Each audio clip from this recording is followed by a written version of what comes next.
Hi everyone, welcome back to my channel. I am Amagati, your family life coach. I know I say this every time. I know you've heard it over and over again, but I am your family life coach. I'm here rooting for you and just supporting you in your parenting journey in a foreign culture.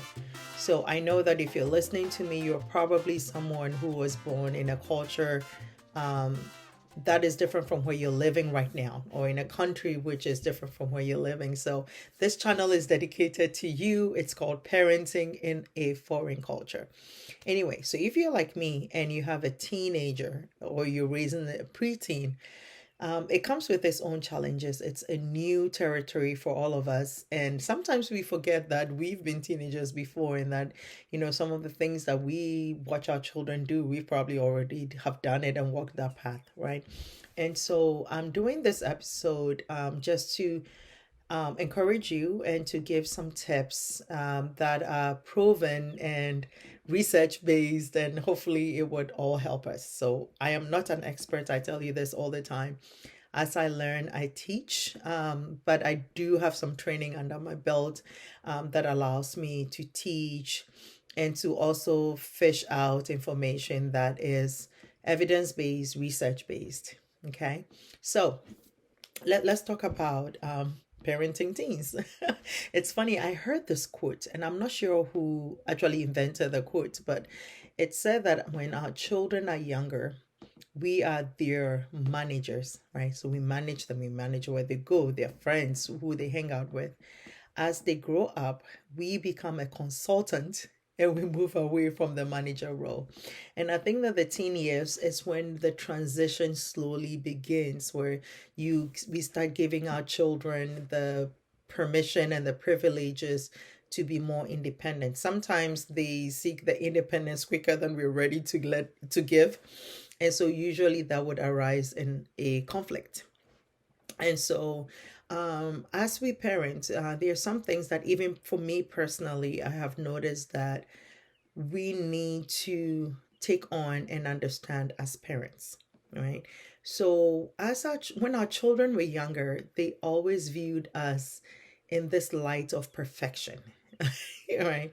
And as they get older, they become aware of our mistakes as parents. They become aware of the pitfalls that we have as parents. They realize they are able to notice our mistakes and our faults as parents. And I think that as they do that, that element of not respect, like that awe, like the light in which they see us begin to change, because now they are more aware of our own inhibitions or our mistakes or anything that we find challenging. They become more aware of it. So we are not the perfect parents in their mind anymore, because now they realize, oh, mommy and daddy are not as perfect as I always thought they were when I was younger. Now, for some parents, that is when the conflict starts, because then the children start to challenge them. Now, if you're from the culture I'm from, it is not acceptable for our children to challenge our views or challenge what we say.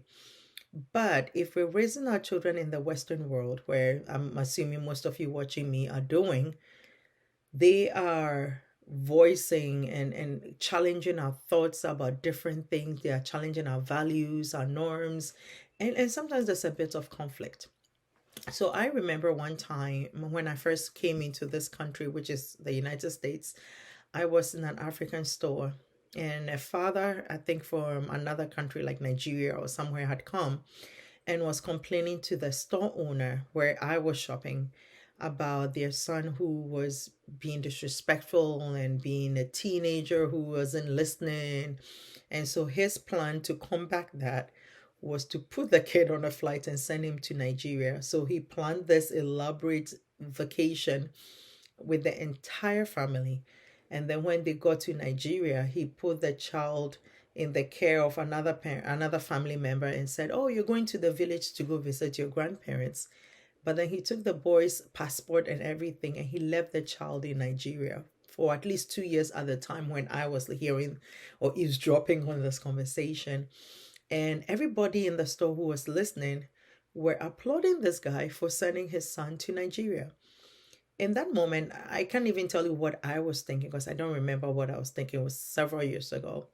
But now that I have gone through my own training and my own understanding and having my own children, I don't think that was the right solution to the problem.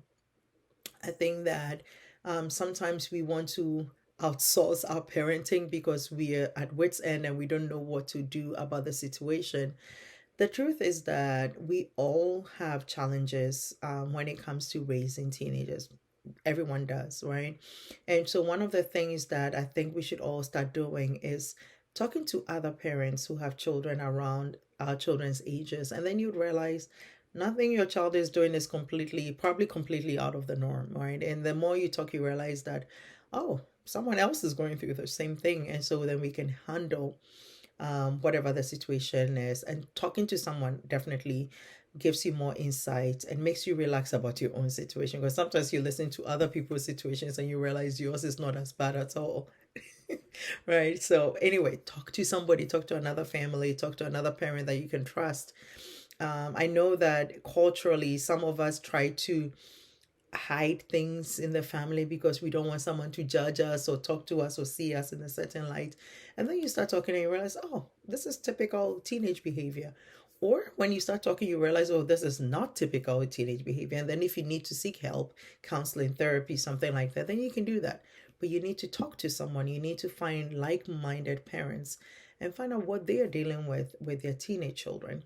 So that's one of the tips I have for you. Another thing is, I really think as parents that we need to relax. Now, if I were talking as a teenager, I'll probably say you need to chill. you know, I think sometimes we let our teenagers push these buttons for us that definitely, you know, almost trigger something in us that makes us want to just out of frustration just yell and overreact. When something happens you're not happy about, I think that the first thing you want to do is to take a breather, understand that, okay, this is a situation I have to deal with, but I also need to control my own emotions as a parent. So I think that instead of being very reactional, we should be responsive, positively responded. So if a child does something, especially a teenage, and you're like, oh, you should know better, you are older and whatever, I think you should just take a moment. If you need to step away from the situation and not react in the moment, then don't react in the moment. Wait till you've processed it yourself, understanding what it is that you are feeling. It could be disappointment, it could be whatever. And then calmly and firmly have a conversation with your child. The truth is that even though your child is a teenager and they look like a woman or a man outside with all the bodily development, their the frontal lobe is not fully developed yet, right? Up until like age 21. Now I've even had age 40, which is scary because you're thinking, oh my goodness, when do you grow up, right? And so sometimes our kids will do things and you're like, what were you thinking? The truth is they are not thinking.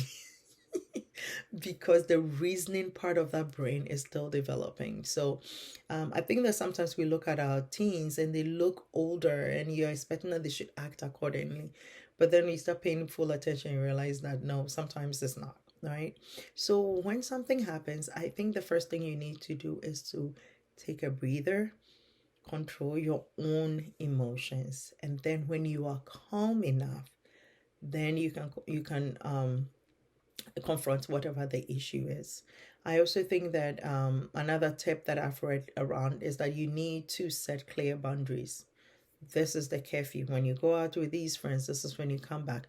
You are not allowed to get in a car with this person or that person. You know, set some rules.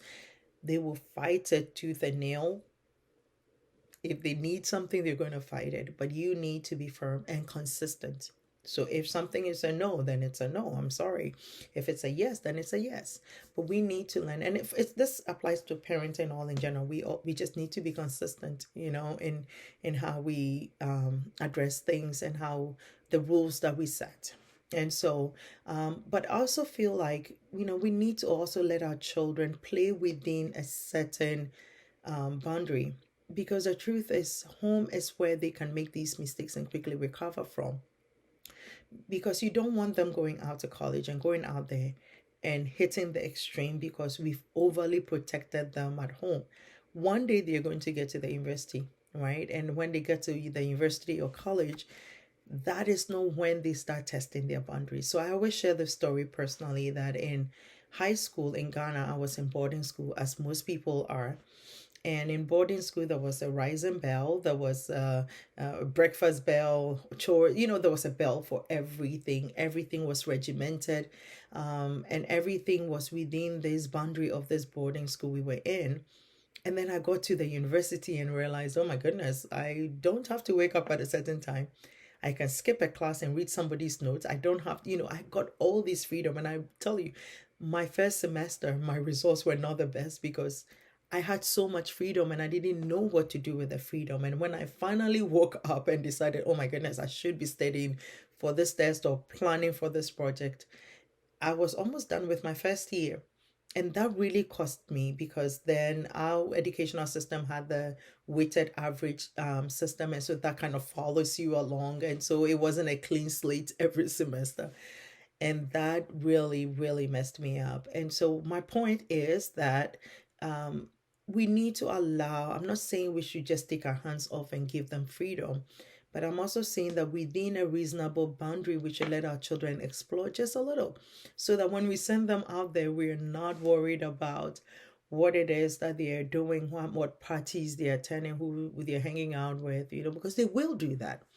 And so reasonably, I feel like sometimes we need to take that consulting role, let the children do their work, gain some independence. In the academic world, they would say give them agency, right? Which means that they're taking ownership of their own academics, taking ownership of how they plan their day, how the day goes, right? And so you need to get to the point where you don't have to look over their shoulder for homework or any of those things. Homework is done, homework is done. If homework is not done, it's on you. Let them take responsibility.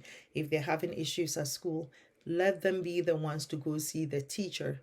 And I feel like a lot of parents start intervening and talking for their children. You want to teach them to advocate for themselves now, right? And I remember when my kids were slightly like almost breathing, we would go out and I'll send them to the store to get things, depending on where it was, but it's allowing them to have this sense of independence. And it's gradual. And as they grow, you teach them that independence because they do need it.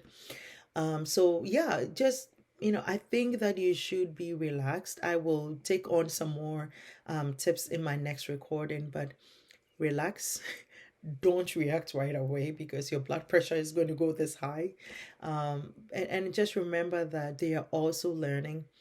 Their prefrontal cortex or whatever, the frontal lobe is not fully developed yet. So reasoning sometimes is not fully there.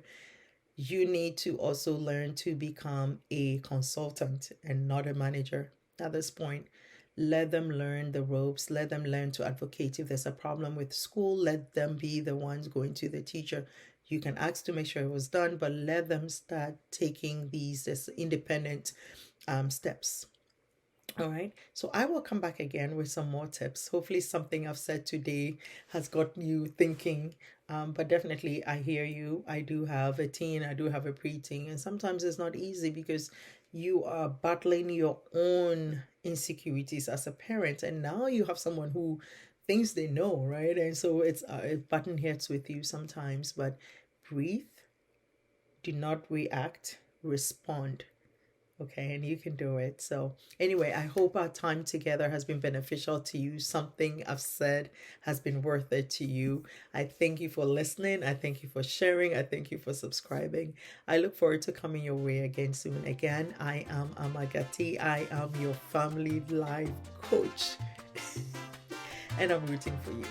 Have a good evening, have a good day, have a blessed week whenever you're listening to this. And let me know, drop in the comment section if this has been beneficial to you. Okay, it does encourage me, so let me hear from you. All right, take care. Bye.